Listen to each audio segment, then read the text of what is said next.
mais um podcast Depois da Cruz. Lucas, capítulo de número 24, versículos 13, 14 e 15. E eis que no mesmo dia iam 2 discípulos para uma aldeia que distanciava de Jerusalém, cerca de 70 estádios, cujo nome era Emaús, e iam falando entre si de tudo aquilo que havia sucedido. E aconteceu que, indo eles e falando entre si, perguntando um ao outro, o mesmo Jesus se aproximou e ia junto com eles. Mas os olhos deles estavam como fechados, para que não o conhecessem. Nessa oportunidade eu quero ter um momento de reflexão pequena, mas que eu acredito que vai abrir o nosso entendimento para algumas situações da nossa vida.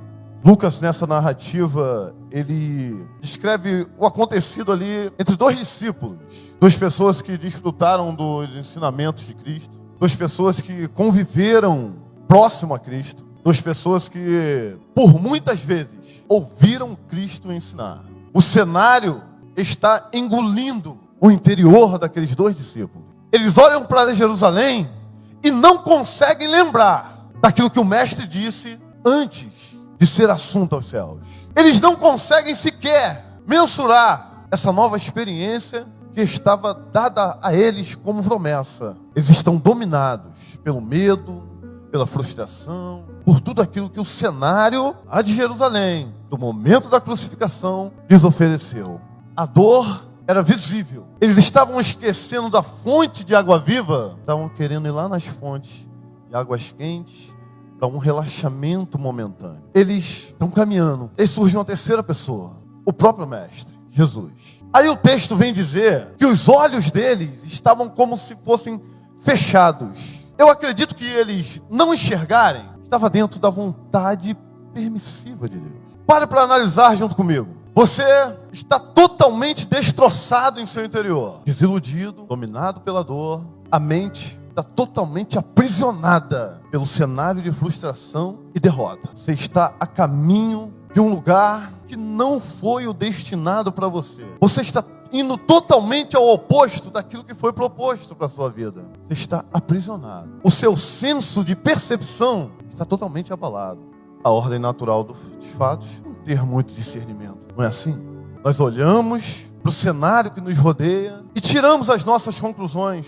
Aquele que fazia as coisas acontecerem e que caminhava ao meu lado, agora está no madeiro. Foi arrancado do madeiro e foi sepultado. A fonte de água viva já não me inspira mais vida na sua percepção, na percepção dos 2 discípulos. Eu preciso de uma nova fonte. E aí é normal procurar algo que venha a ser aconchegante. Ao invés de ficar, esperar a promessa, ao invés de confiar, é mais fácil se autodirecionar e começar a trilhar e encontrar vários outros viajantes. Talvez alguns que vão contribuir positivamente, talvez encontrar outros que não vão contribuir tão positivamente. Mas esses 2 deram sorte. O viajante em questão era o próprio mestre. Chega e é a pergunta: do que vocês estão falando? Eu fico imaginando a conjectura do Júnior aqui. Quando estamos na mesma situação, dominados por tudo que o cenário está nos alimentando, eu fico imaginando a mesma pergunta. Jesus chegando no trajeto, está falando de quê? Qual é o assunto predominante? Deveria ser a promessa. Deveria ser o teor dos ensinamentos. Deveria ser tudo aquilo que foi proposto por Cristo, o Mestre. Deveria ser isso, mas não é. São as nossas frustrações, é a nossa leitura do cenário, são as nossas lamúrias, as nossas reclamações. Nos direcionamos para fora daquilo que nos foi proposto, escolhemos o nosso próprio destino, começamos a caminhar. E aí, no meio do caminho, o mestre sempre tende a nos alcançar. Se eu pudesse me apegar a um tema, eu me apegaria a esse: alcançados na ausência. Por quê? Porque eles estavam ausentes de tudo aquilo que foi proposto para eles. Foi proposto viver um momento de comunhão e esperar a promessa. Foi proposto estar junto e desfrutar da comunhão. Eles estavam ausentes de tudo isso. O que foi proposto era viver algo não vivenciado ainda, para começar os primeiros passos da missão. Mas eles escolheram o contrário.